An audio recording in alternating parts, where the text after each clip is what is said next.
Hello you guys, welcome to or welcome back to my channel. My name is Vivi and today I'm going to be telling you guys 10 things that I wish I knew before transferring to university. For those of you guys who do not know, I did go to a community college for 2 years and then I transferred to California State University, Sacramento, and I just graduated there with my Bachelor's of Science. I wrote a few things down on my phone and my first tip is go to transfer orientation. I don't care if you've been to the college before or if the college is far, go to transfer orientation. I feel like going there opened up a lot of opportunities and it led me to meet more people in my major.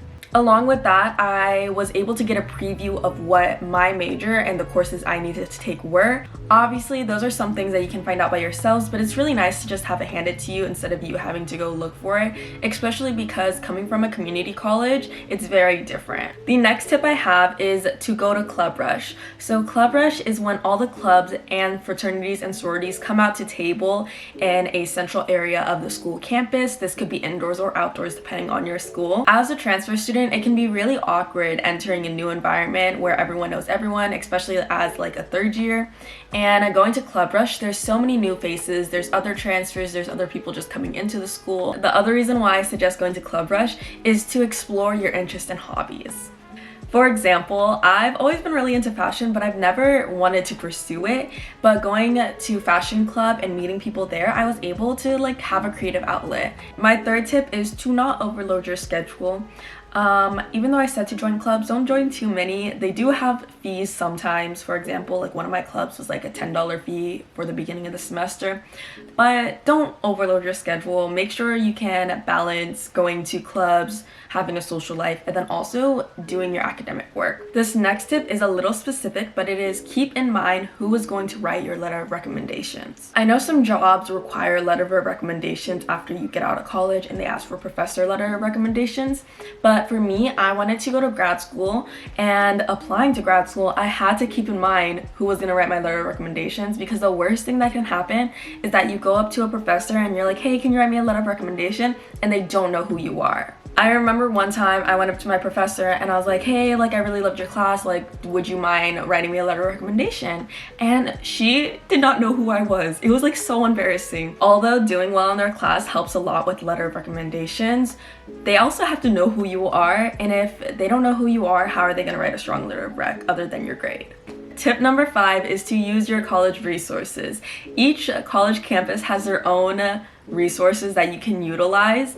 For example, some of my resources included classes at the gym, including cycling. I think they had HIIT classes, they had Zumba, and they also had rock climbing classes too. My school also had cooking classes available for students for free, and these cooking classes were for college students. For example, one of the classes was one pot cooking recipes, so it would be for those college students who only have one pot and they don't have a lot of pans and stuff like that or bowls to mix things in. Another resource is the food pantry.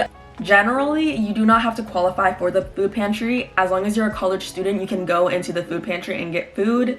And then another one is therapy. A lot of colleges offer free therapy, so if you ever wanted to try it, definitely go for it. My next tip is to go to college events. There are so many cool college events, and I remember I would see flyers about them and I just would never go. And I finally decided to go one day and I had the best time ever.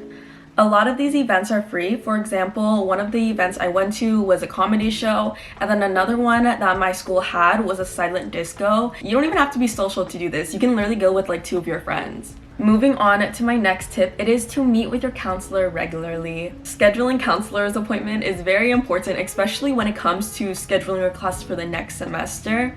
Just making sure you can get those classes, and also that there aren't any holds or fees on your account. Moving on to the next tip is to look for internship, volunteer opportunities, and job opportunities on your campus. Universities will typically offer jobs to students that are well-paying but also very flexible with class schedules. I worked on campus for one semester and I really loved how they blocked out a certain time for me to go to class and then come back to work, and that hour for class was considered as one of my breaks. They were really flexible, and I feel like a normal job wouldn't have allowed me to do that. And any internship and volunteer experience that you'll take from the school are often very flexible with your school schedule, especially during finals week. I remember one time I was working and I was like, oh, I really need to study, and my boss gave me the day off. The next tip is to get to know people in your major. If you're majoring in something specific and your major is very small, I would suggest getting to know the people in your major and not necessarily just being nice to them, but just getting to know them and to build that connection with them, because you don't know where that person will be in the future and you might be sitting next to the next CEO of a company. On that note, I would suggest to treat everyone nicely, not just because they can do something for you in the future, but just in general as like a human being. And my last tip is to manage your social life and your academic life. College is the perfect time to learn how to manage your time. Before college, I had no concept of time or no concept of how to schedule out my time to study versus my time to go play with my friends. College is a really huge learning experience and you want to be able to enjoy it, but you also want to be able to learn how to manage your work life. And if I can give any last tips for you, it is to enjoy college. College goes by so fast, and before you know it, it's gonna be over. Really enjoy the time you are spending here, and even if you are tired on certain days, just remember it is a privilege to be in college, and it is a privilege to receive education. There are going to be times in college where you do not want to work or you do not want to study, but just remember that being able to be here is a blessing. And with all that said, those are my tips for those of you guys who graduated community college and are going to a university. I have made a video on the past of 10 tips to go into community college, so if you guys do want to check that out, I will leave it linked below. But other than that, I wish you guys good luck. You guys definitely got this. If I can do it, you can do it too. And I hope to see you guys next time. Bye!